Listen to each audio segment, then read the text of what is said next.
I am Jeff Wilson. I am not the Director of Intelligence for Palo Alto Networks. I am the Chief Information Security Officer with Hanson Gress. Prior to that, I was a CISO at multiple other companies.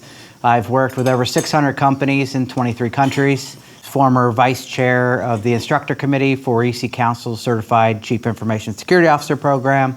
And I've taught that class for 3 years. I've taught to the private sector, I've taught to the public sector, I've had the Deputy Director of Cybersecurity for U.S. Cyber Command in courses, lots of different people. I've taught to those coming into the industry, and then, like I said, some of the senior advisors as well. So that's my background. Sorry it wasn't on that paperwork. It's all good. Yeah, I've worked in nonprofit sector, energy sector, healthcare sector. There's not too many that I haven't really touched. So I've worked with companies that are $1 million all the way up to 50 billion and pretty much everything in between. So today we're going to talk about cybersecurity landscape and really the small mid-market businesses. So when we talk about small mid-market businesses, we're talking about those typically with less than 1,000, but really those that have less than 100, I would say. You know, that's really your small mid-market business sector. I think that we're probably encompassing here in this group. So when we talk through these slides, that's really who I'm talking to, is this group that's in that smaller business sector. And these statistics are really being pulled from that environment. So, you know, the tides of attacks, they're relentless and growing. I don't want to show of hands as we go through here. A lot of the questions that I'll be asking today are all rhetorical, so I'd appreciate no hands going up because we'll be talking about things. But the goal here is really for you to understand when you start thinking about your business or maybe some of your clients' businesses, think through how this might impact you as an organization. So 150% surge in China Nexus cyber activity targeting all sectors. A lot of people will say, well, you know, that's China. They're attacking nation states. They're going after the senators. They're going after the government. The reality is they're going after anybody that they can get their hands on. 58% increase in info stealer attacks. That's just malware designed purely for corporate credentials. So, you know, when we look at that, what they're doing is they're stealing data so that they can sell it. You know, that's their whole job. There are companies, and we'll talk about this in future slides, but there are companies, their whole job is to steal data from other people. 442% increase in phishing, or the voice phishing. I was on a call earlier today that somebody was very, very concerned with that. What happens if somebody breaks into our phone system? With AI now, that's a possibility. You know, I try to stay out of the paranoia, but in cybersecurity, I can go down 1,000 different rabbit holes that can create that type of paranoia. So, you know, again, voice phishing, it sounds like you. Don't do it, but I'll be talking long enough today that you'll be able to capture my voice and pretend you're me, right? So that's the type of stuff. Within 20-second clips, if I have a couple of different clips of you, I can be you on a voice call now. There was an article about a year ago where AI has taken it to the next level, where they've actually been able to do it with video. So the largest scale that I know was $25 million wired out from a person in Shanghai who was on a video conference with who he thought was a controller in the EMEA division in Europe. And they were sitting with all the leadership on that call, but they were all dummy accounts. They were all fake. And so basically 25 million was wired out off of that. So AI is getting more advanced. We'll talk about AI here in a minute. But, you know, again, phishing, people calling, 442% increase. That's huge. 126% increase in daily ransomware attacks. So again, more and more people are getting hit with ransomware year over year. And it's not a trickle, it's a flood. Automated AI-enhanced, globally coordinated attacks are hitting businesses 24/7. And we'll talk about some of the ones that happened here in Alaska. But, you know, again, it's globally, and they're hitting anybody and everybody that they can. The problem is, years ago, we used to think proverbially that you're fighting the person here on the left-hand side of your screen, right? You know, the Mr. Robots of the world, or the people that are living in their parents' basement with their hoodies up and they're trying to sneak into your account, right? That's not the reality anymore. Do they still exist? Of course, right? There's still people out there that are individuals trying to figure out how to get into your network. But the reality is it's an enterprising adversary. They've got money into research and development. Operations, they have sales teams, which are your access brokers. We'll talk about that here in a second. And finance teams, they run like a business does, like an organization. So those are who we're fighting today. We're no longer fighting these adversaries that are, like I said, behind closed doors in their mom's basement. Specialization, a thriving market of access brokers. I can go on the dark web right now and spend $20 and get a couple of hundred different credentials. So their whole job is to simply go out there and get your credentials. Like I said on the last slide about stealing corporate credentials, there's companies, their whole job is to get those and then list them for sale. I've been in multiple clients recently as well that you can see all of these logins, all of, not just attempted, but actual logins, and they haven't done anything. And that's because they're an access broker. All they're doing is trying to keep that alive and say, is this still a good credential? You know, I mean, there's no real honor among thieves, but the reality is on the dark web, if I buy 100 credentials and 50 of them are bad when I buy that list, I'm probably not going to buy from that access broker again. So their job is to keep those going. You know, they kind of have a guarantee of like, hey, these are good and you'll be able to get in with these. Speed and efficiency is the name of the game now. They can get into your network. The average break time to move from one computer to the next, on average, is now about 48 minutes. So by the time they get in, they're off of that initial way they got in, and they're starting to go around your network. The fastest that they've seen is 51 seconds per the CrowdStrike report. So, you know, in less than a minute, I breach Micah's computer, and I'm on Jeremy's, right? Like, that's how fast they can start to traverse networks now. And the scale, the FBI in 2024, their Internet Crime Complaint Center, or IC3, received over 2,000 complaints per day. The new report comes out January, February, so it'll be interesting to see what 2025 look like for them. But you're talking about $16.6 billion, almost $17 billion, which is up 33% from the year prior.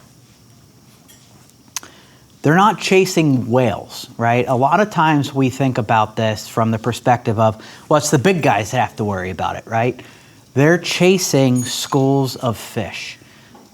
Data is data to them. So if they can get into your network and they can traverse from computer to computer, they can look at the data that you have, they can go to another one. You know, in the old days, email was bad enough, and we'll talk about business email compromise. Microsoft 365, Google, really, really great for being able to work smarter, have things in the cloud, not stored on the desktop anymore. A lot of us don't have servers for file servers anymore. It's all stored out there, right? But that also means that when I break into your email account, I just broke into your SharePoint, your OneDrive. I just broke into your Google Drive. Whatever you're using, I now have access to all of that data, your Teams chats. So that's where they're able to get this data a lot faster now. So they don't care if you're big or if you're small. Breaking into an organization and stealing data is stealing data. So they're going after the schools now. They're not just going after the big companies. 46% of all global cyber breaches impact organizations with fewer than 1,000 employees. In 2023, prior to 2023, and we'll talk about Verizon, I've used them in multiple examples, they put out in May of every year what's called the Verizon Data Breach Report. And it basically talks about everything that they've seen over the past year trending as far as breaches that have occurred, how they occurred, the industries. It's a really, really good report. In 2023, they stopped segmenting enterprise and small and mid-market businesses because they came to the conclusion that they're getting hit at the same rate. Prior to that, it was enterprise. Everybody was going after them. Now they're like, there is no difference. The data is telling us they're going after everybody. 350%. Small businesses experience 350% more social engineering attacks than enterprises. So people trying to get into your mailbox, you know, phishing simulation, or not simulations, but actual people trying to get in with phishing, people trying to get into your building. You know, I used to joke at a company I worked at, we were in a shared office space. People saw me every day, and we had 15 different businesses in that building. I can't tell you how many times people would just hold the door for me. I'm like, I don't work for you. I work upstairs, but it's human nature is to be helpful, right? So small businesses, 350% more because they don't have the corporate controls in place. They're a lot easier to hit. 37%, or just over a third, of ransomware victims have less than 100 employees. So think about that. Over a third of the organizations hit fall within the parameters of what's probably sitting in this room today. 61% of small and mid-market businesses were hit by successful cyber attacks last year. What does that mean? What's a cyber attack? It's an ambiguous statement. But when you look at it from the perspective of this, it's that they have a business email compromised. Did somebody get in and do something? And a lot of times IT will simply say, oh, you know what, our job is to stop the bleeding, right? So they'll reset your password and move on. But in today's world, like I said, with Microsoft and Google, we can't do that anymore. We have to look at what else did they see while they were in there. We have tools in place. We'll talk about them in a little, identity threat detection and response. But if I got into your email, did I look at attachments? Did I send emails on your behalf? Did I get into your SharePoint and share links externally? When we come in and I do an initial evaluation of an organization, we will find all of these documents that are shared out. Some companies, we found 5,000 to 6,000 documents publicly shared. So if those links get breached, or let's say I'm the threat actor and I steal Micro's credentials and I share a link externally, you might change my password, but guess what? I still have access to that link. So I can still get into your environment, right? Or still get into that document. So if it is customer data, social security numbers, whatever it is, whatever that document had in it that I felt was important enough to share, I still have access to it. So it's those types of things that people just aren't thinking about when it comes to compromises. 59% of SMB owners without protections believe that their business is too small to be attacked. And the data says they're wrong, right? Like I said, 10 years ago, probably a big difference, but in today's market, it is not. They're hitting everybody. For many SMBs, a successful attack is a business-ending event. 75% of SMBs, or small mid-market businesses, say they could not continue operating if hit with ransomware. So for your business, think through, if you were down, and we talk about business continuity when I do enterprise risk reviews, if you were down, how long could you be down before you had to declare the business is gone? Could you be down a day? Could you be down an hour? Could you be down a week, a month? Every business is a little different in how they operate, but 75% of the respondents to this survey said they don't believe that they'd be able to operate if they were hit with ransomware. If their entire environment was encrypted, they would just be done. 78% of SMBs fear a major incident could shut their doors permanently. 20%, or 1 in 5, report the financial hit as small as $10,000 would put them out of business. So every business, again, is different. So 20% of them said, 10K, I'm done. I have to close my doors. And one of the craziest statistics is that 60% of small companies go out of business within 6 months of being victimized. So when something occurs, we always think, and we'll talk later on about the direct versus indirect costs, but the direct cost, did I have to pay the ransom? Did I have to pay Hanson Gress to come in to fix this? Did I have to pay the adversary, or what happens to your business reputation when you have to send out a letter to all of your clients saying that you were breached? Are you going to keep them? Are they going to walk away? In a small town like Juneau, what happens if, what's your competition going to do as soon as you have to declare a breach? They're going to say, we never declared a breach. You can come work with us, right? So it's things like that that happen that can automatically shift the landscape for these businesses. So 60% would end up closing up shop within 6 months because fines, penalties, everything else. So those are great statistics, but the question is always, how do they get in, right? Great, we talked about scary things. Now, how do they get in? There's typically 3 primary methods. You have exploiting vulnerabilities. So, attackers target unpatched software or devices, especially those on the edge like VPNs or firewalls. So I'm sure everybody here loves when their computer restarts or says you need to restart and it doesn't give you time and you got all the Windows Patch Tuesday updates. Luckily, when I got here, it had hit me for the second time within like an hour that I had to restart my computer, and if I didn't, it was going to do it for me. Thanks, guys. But luckily, I did it right before the presentation so that it didn't do it mid-presentation. And exploitation of vulnerabilities as the initial entry point for breaches has grown 34% in the last year. When they do root cause analysis, so all the breaches that have occurred, they go back, those that choose to look at it, they'll go back and say, well, how did they get in? How did the adversary figure out how to get into my network? When they look at the vulnerabilities, what they've found is that over 70% of the exploits that occurred had a patch available for it. It just wasn't patched.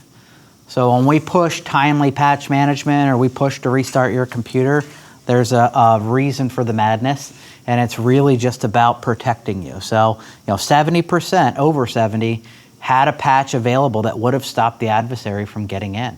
I've seen it cost millions of dollars for companies to not be patched. So that's one way. Then we have stolen credentials, credential harvesting from InfoStealer like we talked about earlier. 90% of breached companies had corporate credentials leaked in Stealer log before the breach occurred. One of the things we offer in our Managed SecOps program is dark web monitoring. Can we identify before, is that data out there, right? Because that's one of the big things. If we can find your password ahead of time, hey, let's get that changed so that those credentials are no longer for sale on the even if they're for sale, it's not the right password, they're not going to be able to get in.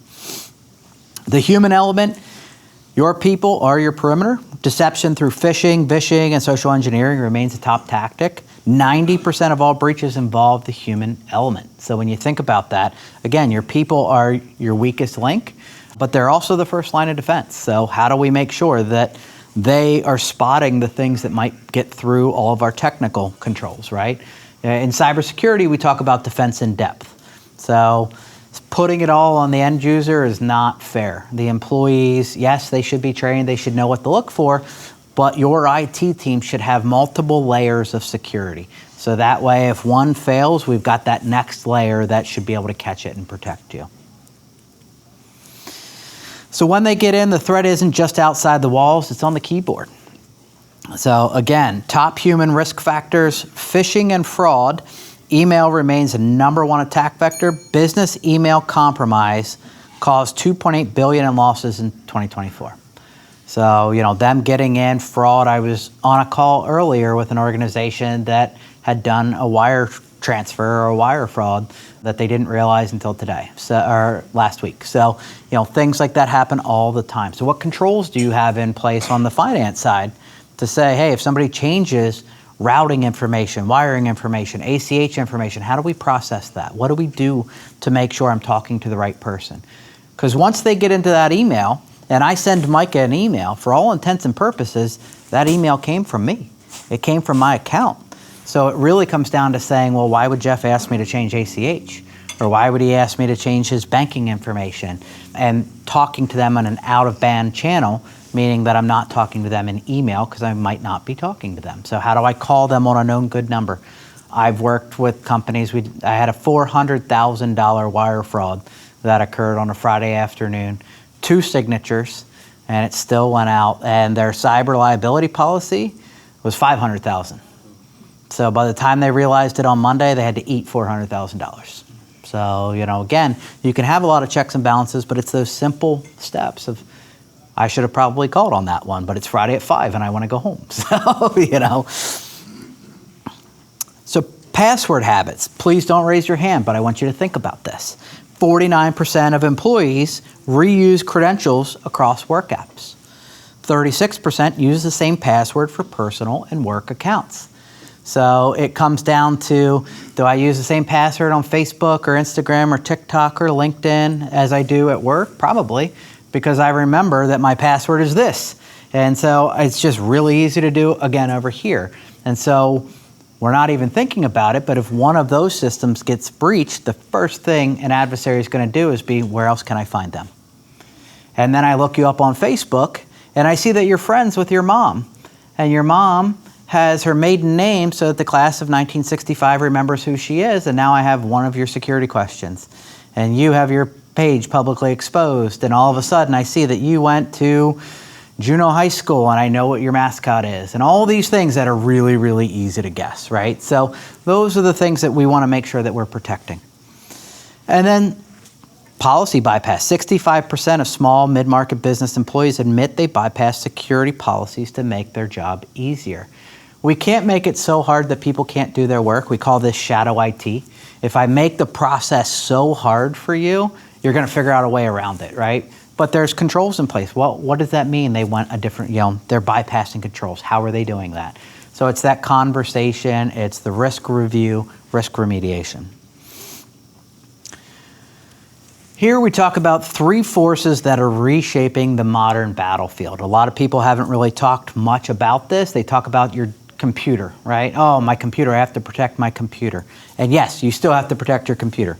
But there's also these 3 new pillars that have really been reshaping the industry as a whole. AI acceleration, how many people, don't raise your hand, but think about how many people use AI in their business, right? Identity as a target, which is your Microsoft or your Google account, things like that. And then the supply chain frontier. That's a big one that a lot of people miss, third-party risk. So force 1, AI is an attack accelerant. They are using AI just like we use it in security for defense. They're using it for offense coming in. Hyper-realistic phishing. It looks like it came from that person. Polymorphic, meaning it's constantly changing. It's rewriting. There's a link, and then all of a sudden it changes where that link goes after you click it. And there's all kinds of fancy stuff they can do. Automated social engineering. AI personalizes spear phishing and powers deepfake audio. Like I said, you've got it. Please don't, but you've got enough of my voice now that you could pretend you're me, and you can call Jeremy and tell him I want to raise, Credential discovery. AI bots are continuously scanning the internet for exposed credentials. That's why we monitor the dark web, looking to see, is it out there? Is it for sale? What's for sale? What password is it? Is it a password we still use or not? A lot of breaches that I see pop up tend to be from people that said, oh, you know what? Like Outlook was a big one about 5-10 years ago where they had a huge breach. And what happened was a lot of people said, oh, I went to that website and there was a coupon. And I don't want to log in with my personal email because I already have an account, but I really want that 10% off. So what do? They use their work email. And now they log in with their work email and they log in with one of those passwords that they're reusing, right? And now that gets compromised on that, and it had nothing to do with your business. But now it's the possibility that they can get in. So they are out there looking every day for exposed credentials. The internal threat is the shadow AI. It creates governance blind spots. So, practical risks for the business, data leakage. They say, hey, you know what? I want to use Gemini. I'm not saying Gemini is a bad product. They're saying, I want to use ChatGPT or Claude or you name it, AI here, right? That's fine depending on the context of it, but what are we putting out there? Are we rewriting internal company data or putting it out there for analytics? Hey, can you make this look better for me? I created this entire presentation with Notebook LM from Google. I fed it a whole bunch of data from a bunch of different reports that I had, and I don't know how to build a building with stuff coming out, but AI does. So, but it was not anything confidential from Hanson Grass, right? So there's this balance, and how do you use it to make a presentation look way better than I ever could without having to reinvent the wheel, right? The compliance and accuracy risk. Over-reliance on incorrect or what we call hallucinated AI outputs can lead to serious operational mistakes and regulatory issues. Back in 2021, 2022, close to the height of COVID when everybody was remote, there was a lawyer in Florida who used ChatGPT for case law. And he was going to court and he fed it a whole bunch of data. And it came back and it was like Smith v. Delaware. And he cited a case that AI hallucinated. Never existed. So when the judge is trying to base, the verdict off of this case law that you're basically insinuating frees your client, and they're like, this isn't real, it doesn't go well for you. So every time you put something into ChatGPT or Claude or Gemini or any of the other ones that are out there, you have to ask, cite your sources. What are we doing? And then again, what data are we putting in there? Is there PHI, financial data, codes? What are the things that we're putting in there? And then the retention uncertainty, right? If it's not been properly vetted and we're not sure, what's it doing with it? If it's a public AI form, Is it training? Is it learning? What happens if they get exposed? What happens if they have a breach? So AI can store it, learn from it, and potentially expose your corporate inputs. So, you have to ask yourself, should I use it? Why would we use it? How would we use it? And then how do we manage it? Leadership must treat unsanctioned AI use as a critical business risk, not just an IT policy violation. Second force is identity. It's the new perimeter. 73% of all data breaches involve identity misuse or credential compromise. Identity-based attacks now exceed malware and vulnerability exploits as the primary intrusion method. Again, computer vulnerabilities and things like that to the identity. If I can get your identity, it's much easier than trying to get onto your network. They don't need to hack in anymore. They're literally logging in with good credentials. The modern identity fabric is complex and fragmented. So we've got, some companies still have an on-site, we call it on-prem Active Directory where they log into. Some people are using Microsoft's Entra. Some people are using single sign-on through Google. There's all these different disparate technologies. Compromising a single identity can provide attackers with the keys to the kingdom, enabling lateral movement and access to critical data. So if I steal Micah's credentials, and I'll keep picking on him because he's right up front, but if I steal his credentials, he might not have the credentials I want, but it got me in.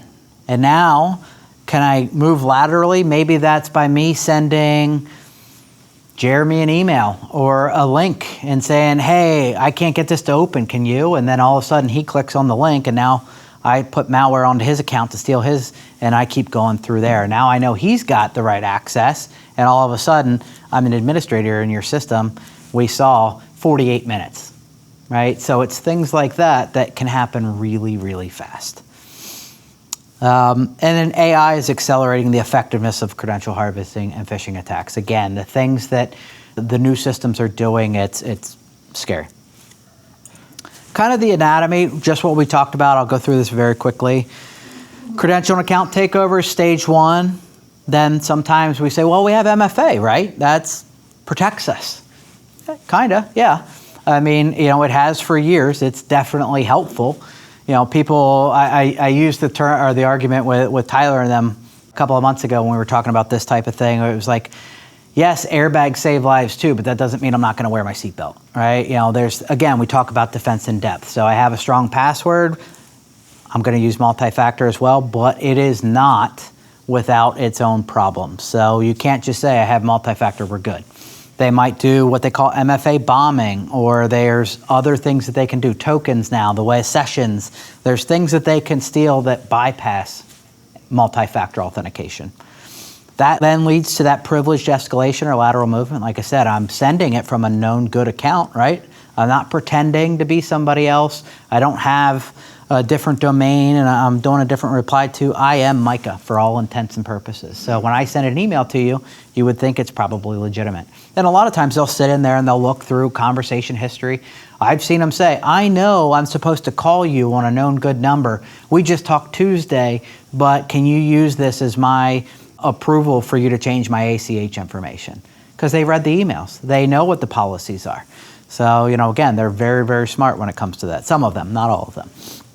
AI helps with that because it's pulling all that data in and helping to generate what should be said.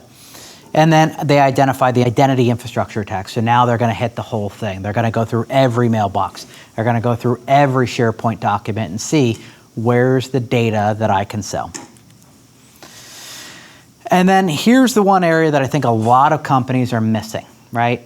Most companies have moved off of having servers at their office. Some still have it, but a majority of them have moved to the cloud, right? And everybody's like, oh, it's the cloud, it's safe. The cloud is just somebody else's computer. But if you're using a SaaS tool, a vendor, you're like, oh, instead of me having this, I'm going to use Microsoft, and then I'm going to use, a Trello for marketing, and I'm going to use this for sales, and I'm going to use this for UltiPro cloud hosted for payroll, and all these different things. You're using different systems.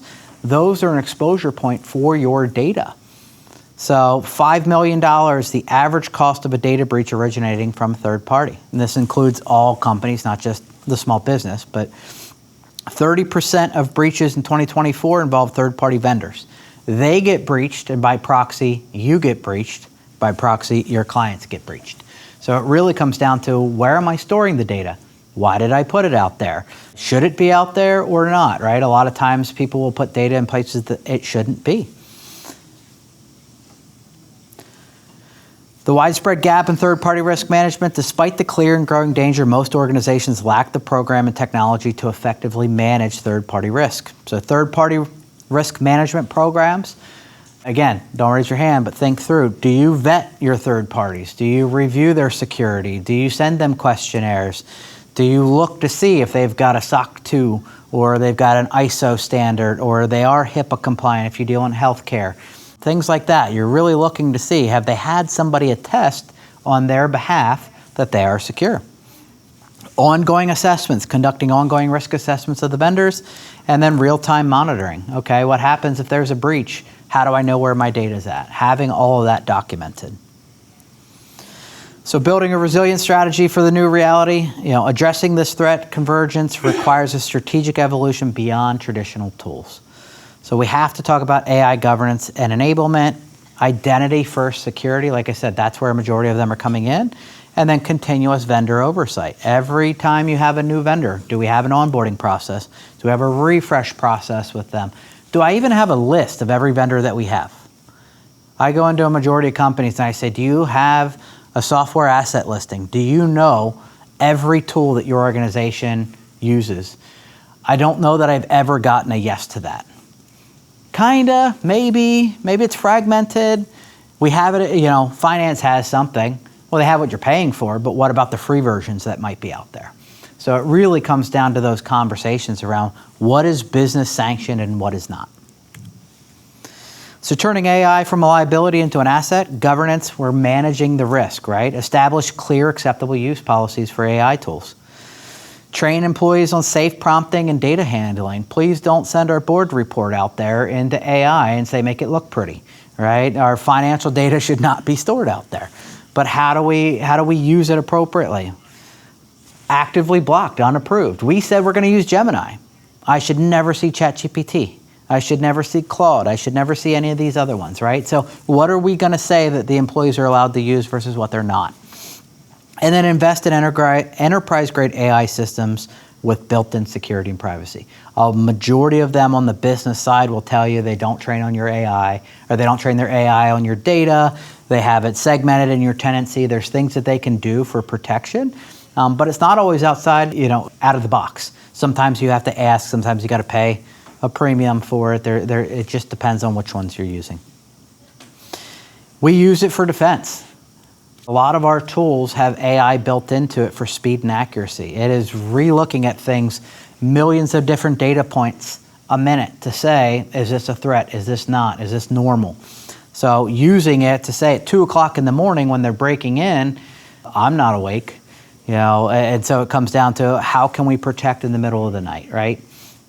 Using AI to improve threat detection accuracy and speed to incident response. Like I said, we've had incidents that within 2 minutes, we've been able to lock it out and be like, this happened, they did this, boom, we're shutting it down. And that was all system done. That was not us going in there to do it. And then repetitive security tasks. I was looking over an incident last Friday, hundreds, if not thousands of lines of logins and data and things that pulls out of Microsoft. We've got another tool that we ran a scan on, and we were able to identify hundreds of data points that I would have taken me days or weeks to be able to pull together. So protect the core identity. We deploy with our organization identity threat detection and response. So we have layered approach on top of there where it looks for impossible travel. I logged in Juneau, but I also logged in Florida 5 minutes later. That's not possible. Even Santa Claus can't do that. So it really comes down to how is that, okay, we're gonna lock that down, right? So we have tools in place that will automatically do that. I'm not going to dig deep into some of that. So, and then the third part is third-party risk management. The solution to supply chain risk is to move it from static periodic compliance to dynamic continuous monitoring. So again, implementing actual third-party risk. A lot of the new companies, a lot of companies that are just coming up and starting, they have no on-site. They work remote. and then they use the cloud 100%. Everything is in the cloud. Microsoft, all of their payroll, every system that they use is cloud hosted. And that is a risk for the organization. So, Change Healthcare, they're part of United Healthcare. They had a breach in January 2024. That's projected to be a $5 trillion lawsuit. They've got about 50 class action lawsuits against them. So, again, we'll get into how that impacts us here in Alaska. But, it is very important to know where you're putting your data and who you're using. New mandate for executive leadership. Navigating the 2025 threat landscape requires strategic shift in perspective and investment. Treat AI as a strategic business initiative. Board level oversight. I talked to a board the other week about this. Should we be using it? How do we use it? How do we do it effectively? Elevate identity security to critical control points. So again, identity, not just the endpoint. And then vendor risks has to be consider it your own risk. I said all that about global and impacts all over the place, but how does it impact us here in Alaska? That's one of the big things when I've traveled around, like I said, I've been to over 23 countries doing this. One of the big things is, that's great, the world has a lot of problems, but what do we have here, right? So when we look at this, it's an Alaskan reality. We're gonna go through some case studies here. All of these companies that you see down here were hit this year. So it's not like this is a stale slide over the past 10 years. All of these have had issues throughout the past year. Alaska Native Corp, construction and government contracting operations, systems were breached by a ransomware group and data was exfiltrated. About 8,300 individuals. The company offered 12 months of identity protection. That one's still ongoing right now. It still hasn't been through full mitigation or through everything. Then you have, I'm going to say Doyen Limited. They're one of the largest private landowners in Alaska. Criminal hijacker gained access and stole sensitive data, names, social security numbers, driver's licenses, financial and medical information. It led to multiple class action lawsuits, alleging insufficient security and unreasonably late notification. Over a year after the breach is when they finally notified somebody. So we'll talk about how quickly you should be able to discover these types of things, but when it comes to notification, delays, depending on if you have to follow any sort of regulatory compliance, HIPAA or PCI or other ones, there are requirements that you do an annual risk assessment. If you didn't, you are now deemed negligent. And in HIPAA, you can be held personally liable. I've seen doctors go to jail for it. So you can have civil penalties and things like that. So it really comes down to what does your organization do and how do you have to protect the data? But multiple class action lawsuits off of that one. The Anchorage Neighborhood Health Center. The incident, it's still ongoing. Investigation into a hacker group that claimed stealing patient records, 60,000 patient records. Aquila, cyber-infiltrated patient data from Anchorage-based nonprofit, exposed protected health information of more than 284,000 individuals. Fairbanks Urology, 4289. Social Security, medical details. Medical fraud is huge. It's a big business. I used to work years and years ago for community health systems.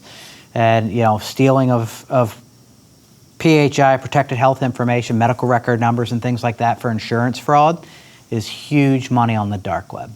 Hundreds of dollars for one record, whereas a social security number might be $1. So it just depends on, what the going rate is. It fluctuates, but it's, very attractive. Single incident growing faster than inflation. So think about this. Everybody always says, that's great, but what would this cost me, right? What is it going to cost if I have an incident? So last year, 2024, $124,000 on average for small business, and we're up to $140,000 right now. So you can see the breakdown, recovery costs for businesses, 1 to 10 employees. It's a huge gap, right? $25,000 to $120,000. That's a huge sprawl, but the reality is it depends on the size of the organization, what they had in place at the time, what was taken, how deep did they get, how much recovery effort goes into it. So a lot of these are pretty big categories, but on average, you're talking about $140,000 an incident. So today, if you had a breach and it cost you $140,000 for your organization, would you be able to do that, right? Would you be able to weather that storm? Would you be able to afford that cost? And they say downtime alone is estimated at $53,000 an hour. So for your company, when I come in and I sit down with organizations, one of the first things I do is talk about business impact. You know, when I was teaching the certified CISO class, I said, look, nobody cares about IT or cybersecurity. They care about the business. So let's talk about the business. You know, if you're $1 million a year, what are you per day, per hour, per week? What would it cost you to be down? And now we can start to talk about how we build disaster recovery into your business continuity. But being down, we're not making any money. Plus the recovery efforts, plus the fines and penalties, plus losing clients. All these things start adding together where you're spending over $140,000 if you're lucky. That's on average. But everybody says, I have cyber insurance. Why do I care? They're going to pay for it, right? The realities are the denial rate's right around 44%. There's a lot of data going back and forth, but the denial rate's around 44%. And the top reasons, I didn't meet the required security controls. How many people have actually read their cyber liability policy and the questionnaires that come in that they're saying that you should have in place? That goes to the misrepresentation of the application. A lot of times people are like, yeah, we do that. Sure, we do that. I was talking to a company a couple of months ago down in Montana, and they were like, oh yeah, we do that, but only for one of our sites, not for any of our other sites. I was like, then you're just blowing insurance money for nothing, because if you have a breach, they will not pay. Anytime, it's insurance, right? So their whole game is to say, you know, you give us money and we'll think about giving you money back, basically. And they're going to find every reason they can to not pay. Late incident reporting. How long did it take you to identify it? Exclusions for specific attacks. Do you know what's in your policy? Is there an exclusionary amendment? Is there something there that says we won't cover this? We will cover this. It's always acts of God. That's never included, right? But there's also terrorism. So if you get breached from Anonymous or you get breached from Conti, Conti's a Russian adversary, and they're working for the Russian government. They might say it's nation state. That's terrorism. We're not going to cover it. So there's all these different ways. You just never know. And then lack of forensic evidence or logs. Are your computers logged? Are your logins logged? For how long? How much data do you have? Can you tell when they get in? I said they move laterally on average about 48 minutes, right?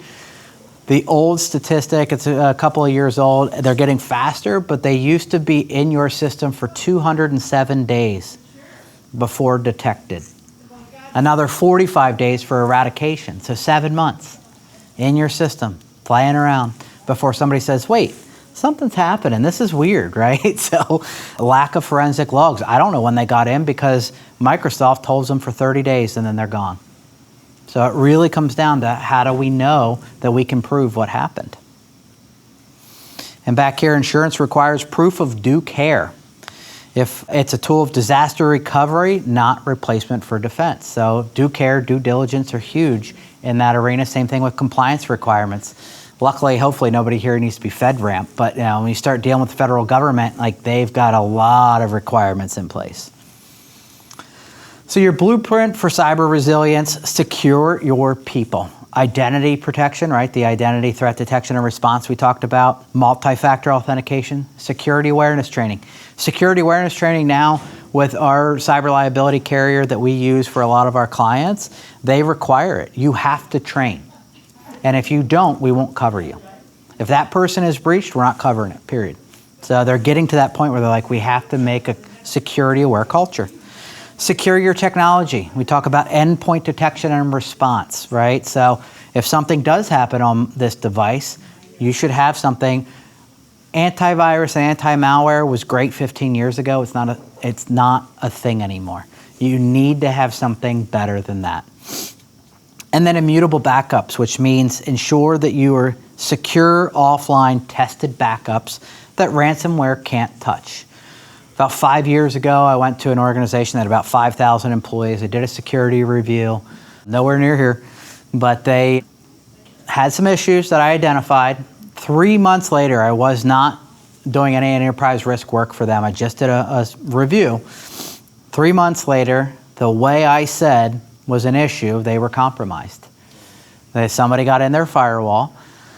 The owner's son had administrative access, which he should not have, but he wanted it, and so he got it. And because of that, they were able to get in through the firewall. They were able to get to their application server where they stored all their applications, and to their file server where they stored all of their documents, encrypt both of those, and then go to their backups and encrypt all of those. So that's why we talk about immutable backup, something that's offline, something that the adversaries can't get to, right? Because we're like, oh, it's backed up. I have it on a tape. It's sitting right here. That's not going to help you in the long run, depending on what impacts you. Processes, secure your processes. Incident response plan. How many, again, rhetorical. How many people have an incident response plan? You have something documented formally that you know if this happens, this is how we're going to react to it. This is what we're going to do. Vendor and supply chain controls. Like I said, vendors are one of the biggest ways that they're getting in. So Target, think about the Target breach. That was 11 years ago. But that breach occurred because the AC vendor, their credentials got compromised for the roof systems. And they had no network segmentation.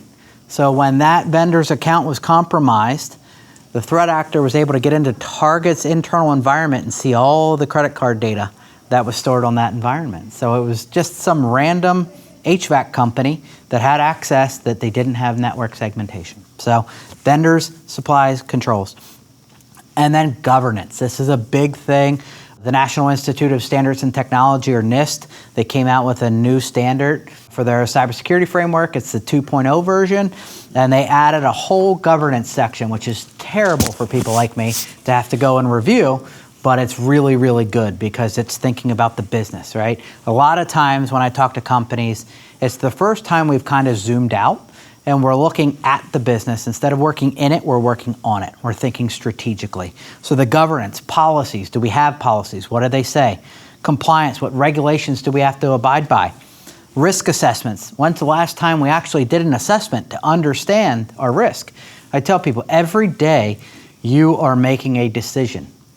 My goal is to help you make an informed decision and not one that's uninformed, because not taking an action is a decision, right? It's an action. So coming in, identifying the gaps, having that single pane to be able to say, now I know where I'm at, now I know where I need to go.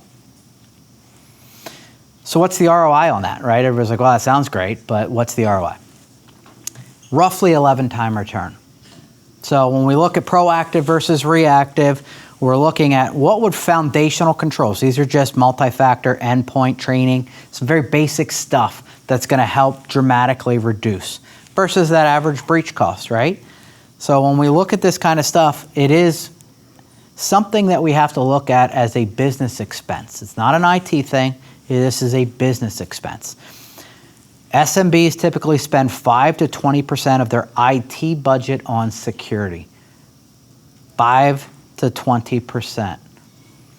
Yet, 47% of businesses with fewer than 50 employees report no cybersecurity budget at all. Almost every company I've ever worked with, unless we were sitting at roughly the 50 million mark, anything below that, we were lucky if they had an IT budget, let alone a cyber budget. So, again, it comes about rebalancing the spend, not adding cost. Reallocating, understanding where it goes. Incident response plan, the preparedness gap. No incident response, about 168 hours to detection. Like I said, it's truncated greatly since just a couple of years ago with the tools, putting AI stuff in there. Recovery is still over a month though. Can you be down a month? Can you limp along for a month until you can get everything fully back up, completely out of your systems? But with a managed security services and a tested plan, you're talking detection of 1 to 8 hours and recovery of 1 to 5 days. Depends on how much money and effort you want to put into it. And that's, a risk appetite for the actual organization. The essentials, a documented plan. It has to be a formalized plan. It has to be documented, something tangible that we can talk through, that we can work through. An escalation run book, simple checklist for different scenarios. What happens if ransomware hits one computer? What happens if it hits them all? What happens if we have an identity compromised?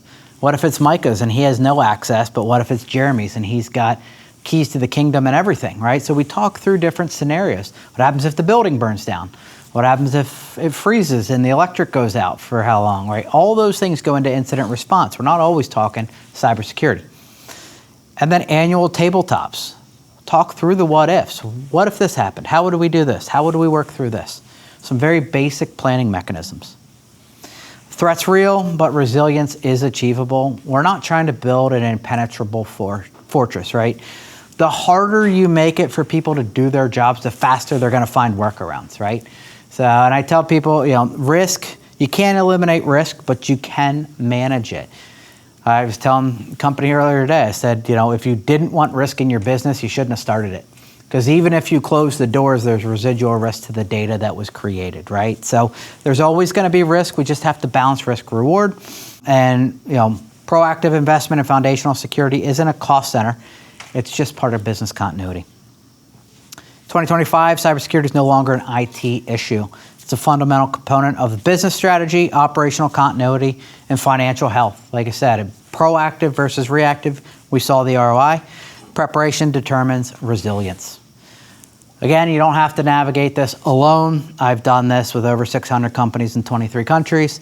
I've built programs for companies that are 50 billion all the way down to startups with one employee, part-time, who was just getting off the ground and everything in between. So the goal here, especially in the Alaska market, it's a small, tight-knit community. That's why I joined Hanson Grass to come in as their Chief Information Security Officer to help guide through these scenarios, because I think it's something that every business needs, and they don't always have that expertise to be able to help them. So if you have any questions, please reach out. I'm happy to help however I can.